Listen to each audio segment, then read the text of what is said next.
Question hour in టైంలో పూర్తి చేయాలండి. అంచేది కొంచెం సహకరించాలి సార్ ప్లీజ్. క్వశ్చన్ నెంబర్ 23 అండి, కార్మిక శాఖ మంత్రి గారు. సార్ మీరు మాట్లాడే ముందు ఒక విషయం, క్వశ్చన్ అవర్ని కొంచెం సీరియస్ తీసుకోవాలి మంత్రులు కూడా. మంత్రులు లేట్గా వస్తే ఎట్లా? ప్లీజ్ మీరు ఏమనుకోదు, క్వశ్చన్ అవర్ ఇంపార్టెంట్ పబ్లిక్కి అండ్ మా మెంబర్స్కి. మీరు ఇన్ టైంలో రావడం కోసం ప్రయత్నం చేయండి. ధన్యవాదాలు అధ్యక్ష. ఆలస్యమైనందుకు క్షమించాలి అధ్యక్ష. ఈ కార్మికులకి కొన్ని హక్కులు వస్తాయి, వాళ్ళని తీయడానికి అవ్వదనే ముఖ్య కారణం చెప్తున్నారు అధ్యక్ష.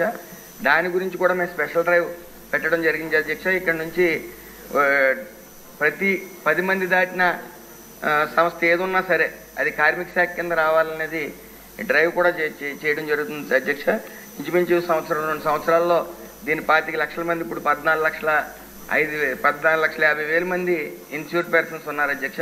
దాని సుమారు 25 లక్షల మందికి తీసుకుని వచ్చే ప్రయత్నం జరుగుతుంది అధ్యక్ష.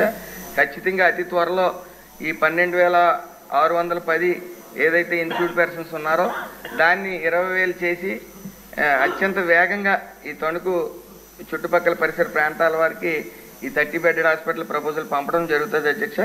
అలాగే కర్నూలులో కూడా 100 బెడెడ్ హాస్పిటల్ కోసం ప్రపోజల్ పంపడం జరిగింది అధ్యక్ష. Only one supplementary. మంత్రి గారు 12,000 మంది ఉన్నారు, 20,000 మంది ఉండాలని చెప్తున్నారు అధ్యక్ష. గత ప్రభుత్వంలో, మన తెలుగుదేశం ప్రభుత్వంలో అక్కడ హాస్పిటల్ శాంక్షన్ అయింది అధ్యక్ష. ఆ రోజు అది నిర్మాణం జరగలేదు. ఇది అధికారులు పరిశీలించాలి, దీని నెంబర్ ఏంటో, ఈ నెంబర్లకి ఏమేంటి అనేది ఒకసారి పరిశీలించి దాన్ని మరలా అక్కడ ప్రతిపాదనలు ఏదైతే ఉన్నాయో పాత ప్రతిపాదనలు తీసి దాన్ని పునఃప్రారంభించాలని మీ ద్వారా కోరుకుంటున్నాను అధ్యక్ష. మంత్రి గారు, వెస్ట్ గోదావరిలో నేను ఇన్ఛార్జ్ మంత్రి చేశా.